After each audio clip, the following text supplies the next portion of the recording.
Welcome to the Fishbowl Radio, everybody. My name is Chief here, and joining me today is Juicy.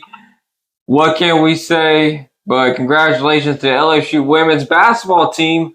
They are your 2023 NCAA women's basketball national champions. Without further ado, let me bring on Juicy onto the show here. Juicy, what is one word you could say that could describe this LSU team and their journey this season? Oh, man, you could come up with it's really not one word, but you could say amazing. Amazing. I got one for you. Unexpected. Unprecedented.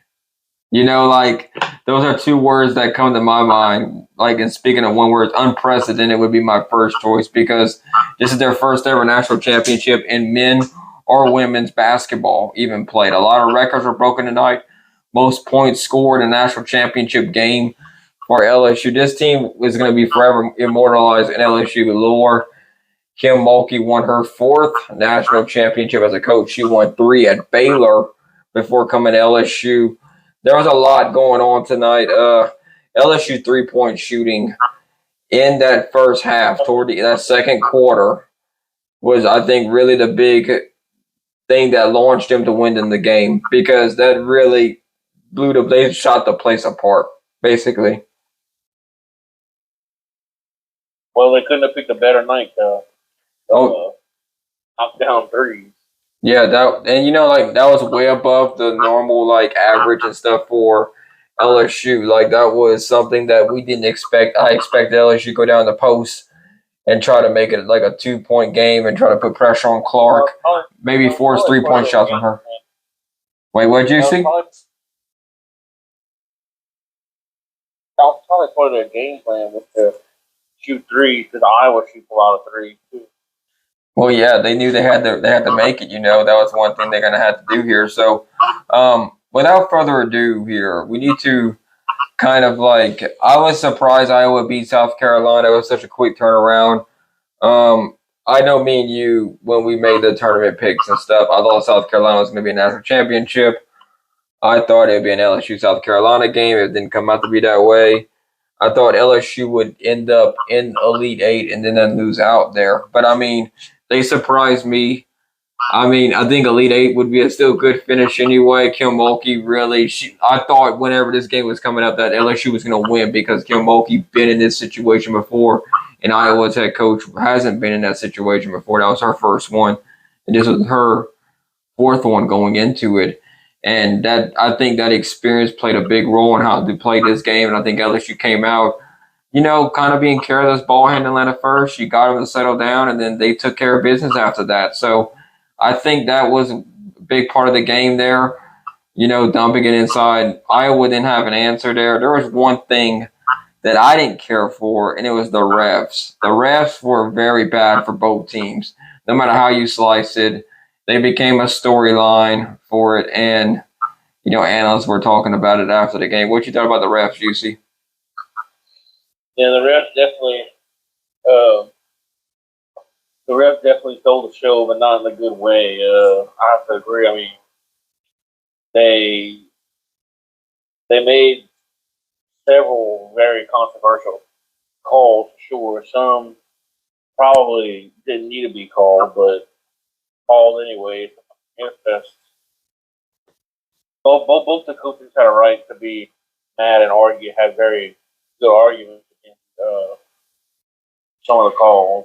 The refs need to find a way. This is not happening just women's basketball. Have you noticed that refs and there's something going on in the officiating world where they're getting blasted everywhere I see on social media, and it's going to come down to where they're going to have guys in boots and they're not going to have any officiators officiating. Oh, if there's going to be an officiating crew on the field, they're going to have cameras on them or something to see what he sees. And because there's something going on there. I don't know what's going on. I can only speculate. But there needs to be, it's going to slow the game down. Regardless what game you play, football, basketball, or whatever, it's going to really slow the game down if you do. Meanwhile, we live in a world where everybody's trying to speed up. Yeah, and like baseball with the pitch clock thing going on. So it's like refs are getting, I say, worse over the last like 5 years. Referee and officiating crews have gotten worse. I don't know what's going on with the training of these officials or officiating crews or what is going on there, but like they like to be ticky tacky fouls, and it's like let them play. Just let them play. I'm not talking make it like street ball or something, but just let these girls play. If that team's on a run or whatever, like there's some things like, trash talk's good for any game, okay? It gets in the opponent's mind, and that's kind of the way it is here. But I think we've gotten to a point where it's like, okay, where do we stop and where do we go from here, right? So it's just like I think the last 5 years we've seen officiating really take a big nosedive down toward this bad and terrible across all sports, and I think we need to really look at and see how these guys are trained. Maybe look at some other protocols and see what they're looking at and what are they looking for whenever they make these kind of calls, because it's gotten worse. I think across all conferences, Sun Belt, SEC. There's things we're talking about here. So, what you think, Juicy? Yeah, I mean, they gotta have to either like some of these gray areas, like they need to really like need some clarification in some of those gray area calls. I mean, when you dig down into it, I mean, they gotta. I don't know if they need to like go through some. I don't know if some refs need to get retrained like every couple of years, or I mean, you know how most jobs you gotta get recertified like every so often or every year, kind of like that. I mean, I don't know. They got to do something about the officiating. It's getting out of hand.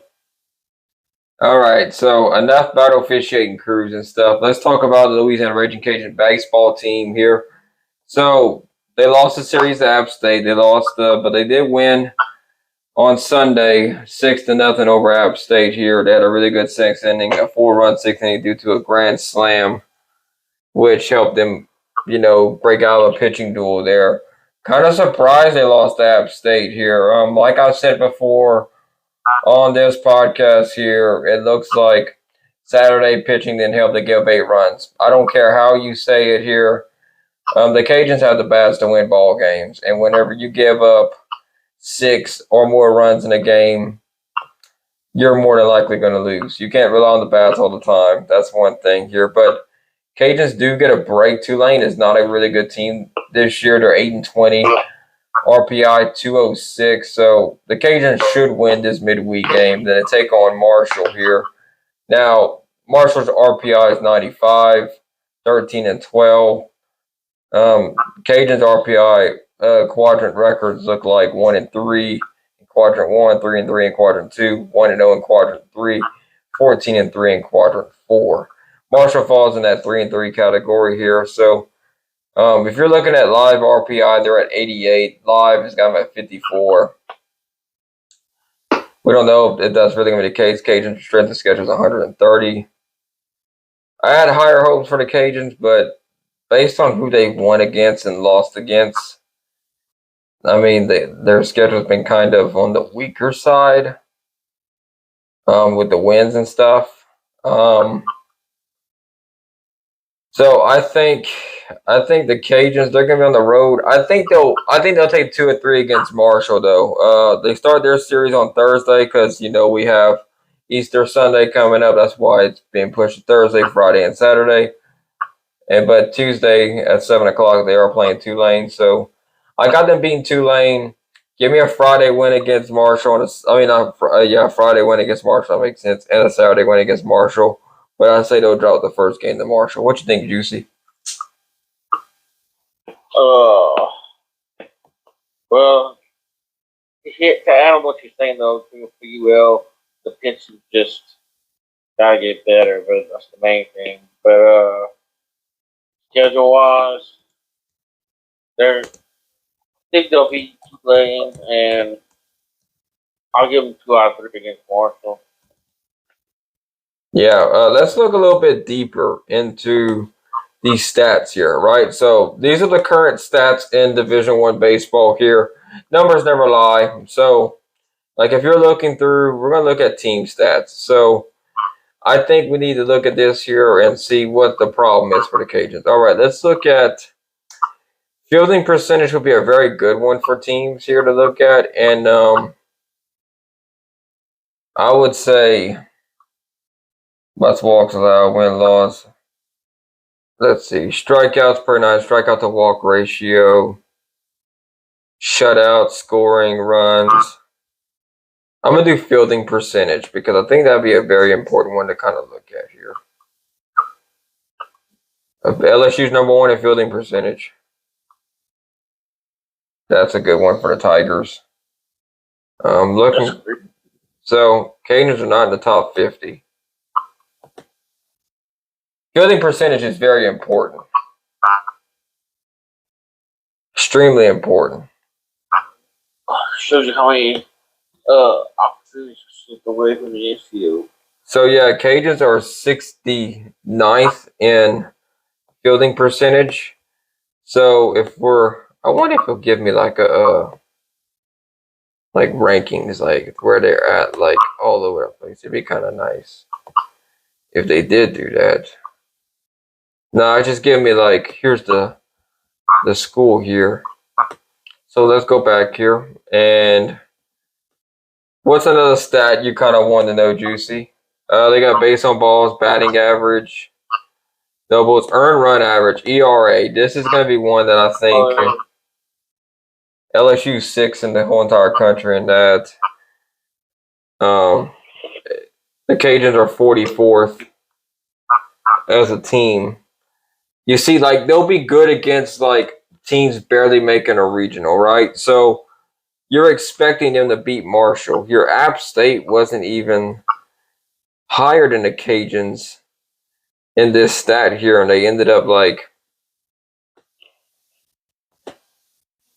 it's crazy to me, man.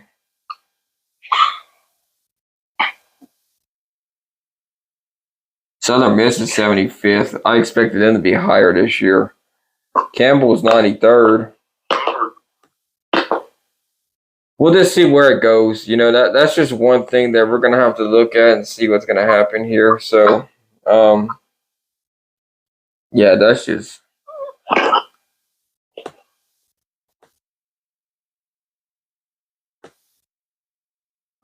It's freaking crazy to me. Like, you're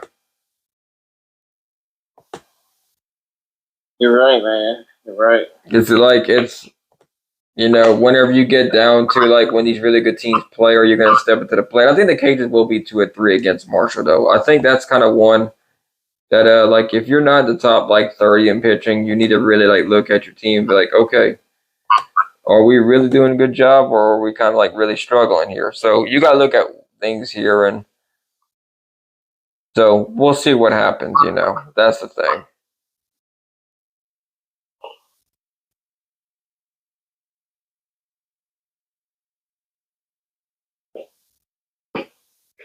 Well, Let me see. Hey, you hear me, Juicy? Yeah, that's all I lost. You're always thinking you lost me. All right, so now let's preview LSU here going into their series this upcoming weekend, a midweek game as well. Their RPI is 4th in the country. Big win in the series against Tennessee, but they did lose Saturday. They're playing Nichols. They should beat Nichols here. South Carolina's another good series here, but I have no reason to doubt LSU. I think they'll win 2-3 against South Carolina. What you think, Juicy? You know, they're gonna drop the series at some point. I'm thinking they're gonna lose to South Carolina. Okay, I'm just gonna keep picking LSU because they seem like They know it, and of course, this one starts on Thursday, of course, Friday and Saturday as well, 7 and 7 and then 12 p.m. But what's up? I want to be wrong, but it's going to drop a series at some point. Yeah, I mean, that's usually what happens, right? You lose one that you're not supposed to. Here's a stat for you, Juicy. Who do you think has the number one RPI in college baseball? It's Kentucky. Yeah. And they're ranked number 17. So they'll be going to Baton Rouge April 13th, 14th. Yeah, so this is like LSU sitting there at 4. I think they're going to be 2 or 3 against South Carolina, then end up and beat Nichols too. So I got them win their next 3 or 4. I got the same result like they had last week. So we'll see what happens here as we continue down the road covering LSU here. Dylan Cruz, he's been phenomenal. Looking at all the stats of what happened in like LSU owns literally almost they're in the top 5 in almost every single category. They're top 10 for sure. Earned run average 6th. Let's see, base on balls. They're probably not. LSU's 8th on that one. Batting average, they're probably 1st. They're second. They're second in batting average as a team. If you're a pitcher, you wonder how you double plays. I mean, this one don't normally. Yeah, they're not in the top 10 in double plays, which is not like a big statistic in games, but like doubles, like stuff like doubles is a big one. But yeah, I think LSU's up on that one. I think probably. Oh, they're not. Damn. Surprised. Honestly surprised. Fielding percentage. I think they were number 1 on this one. I think we had yeah, they're number 1 in fielding percentage, which is what you want being a very good defensive team here. Let's see. Home runs. Who's hit the most home runs this year up to this point? South Carolina. Yeah, they have 66. LSU's got 48. They're in 17th, but they're tied. Like, if LSU would hit 2 more home runs, they'd be 11th. Depending on if the teams in front of them wouldn't do any. Texas State's got a good bit of hits going on there too. So let me see what else here. Do they just have like hits? Oh yeah, they have hits. Who's hitting the ball? Well, after Kentucky series, the LSU schedule gets a lot easier. Yeah, they're 12 in hits. So it seems like South Carolina's more of like, yeah, it's home run or bust here because they're way down at 36 in hits. So yeah, we'll see what happens there. I got them winning 2 or 3. So let's go forward and keep this thing going here and talk some softball. Louisiana Ragin Cajuns have won against James Madison here. In terms of RPI, they're 15th in the country. They're 25 and 10 on the year. They won the series against James Madison. And, even brought out the broom this week and swept them. So, big win for them in Sun Belt play because James Madison's always a regional contender. So, they're going to play at McNeese, and then they're playing South Alabama. I see them winning the South Alabama series and continue this 10-year ongoing Sun Belt Conference win streak that they have here going. McNeese, they should beat them too. And I got them. That's going to put them at a record so far if they win the next 4. That would put them at 30. But they might drop one to South Alabama. They might. But I think they'll win the series. But I'm going to go with a sweep, though. What you got, Juicy?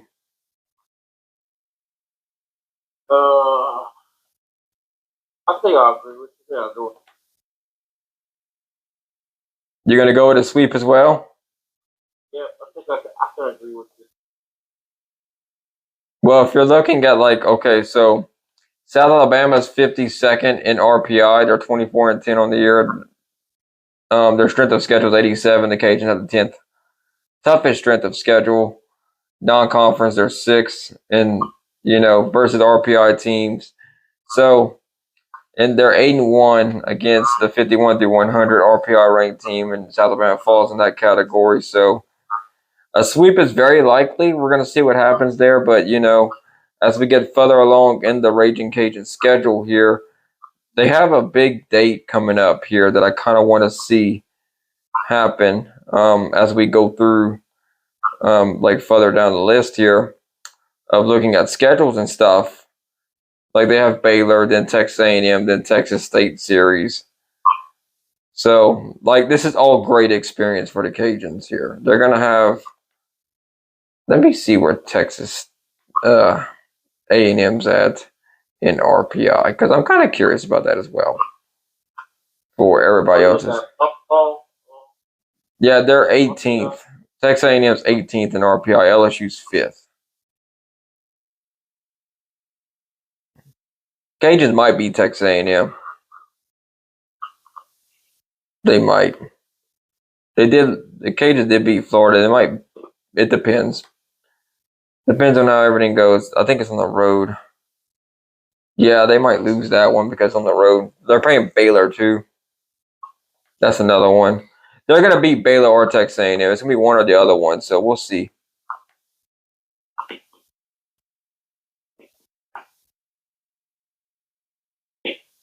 Hey, Juicy, what you think? You think they'll beat Baylor or Texas A&M? Man, yeah, I guess I'll go with the split. Honestly, that's the same thing. They bet to go with the split. Yeah, because Baylor's 27-9. They're 23rd in RPI. It's going to be one of those so the Cajuns are up there, and Baylor's 2-5 against teams in that 1 through 25 RPI. So I think that's fair. It's a fair assessment. Texas A&M, they're 6-10 in that 1 to 25. So they both have losing records. Cajuns might take both of them. It just depends on how it all goes out and how all that plays here. So looking forward in these series, I'm feeling very good about the Cajuns being able to win those games there. So as we go forward and make predictions here for LSU softball here. LSU softball, like we've mentioned before, has been, they're the highest RPI rated team in the Southeastern Conference with a 31-6 record. They're 4-5 in conference play, taking on Missouri Thursday, Friday, and Saturday. Then they got to take on Oklahoma in the midweeks of next week. But I don't think they're going to beat Oklahoma in that midweek game.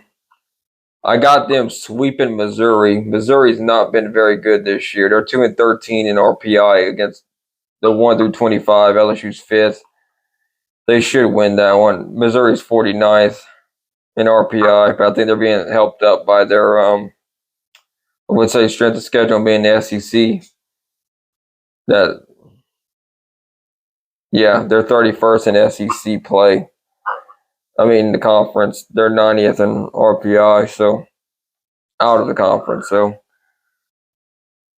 we'll see what happens here. But what you think? You think LSU softball sweeps Missouri or what? I was about to say, yeah, they definitely sweep Missouri, but yep. And they're gonna lose Oklahoma. Yeah, I think that's a fair bet, though. I mean, Oklahoma's been the defending national champions and been that regional runner-up, in the Big 12. Very much so for a good long while. Be very tough to do that there and see how it all goes here. So as we go a little bit deeper here and look at this stuff here, is there anything else you want to talk about, Juice, before we get off the air here? I think we're good, buddy. All right, thank y'all for tuning into the Fishbowl Radio. We're going to see how everything happens here. Thank y'all for tuning in to the Fishbowl Radio. Hope you have a great, wonderful night. We're going to see you on the flip side here on the Fishbowl Radio. Stay tuned. Like our Facebook page, Twitter page, Instagram page. We also have a TikTok and YouTube page where we publish all our video episodes here. So just, if you're on YouTube, click the subscribe button. Or if you're on and just follow all our social media channels here. But thank y'all for listening here to us here on the Fishbowl Radio. Hope you have a great and wonderful evening. I'll see y'all next time. Have a good night, Fishbowl Nation.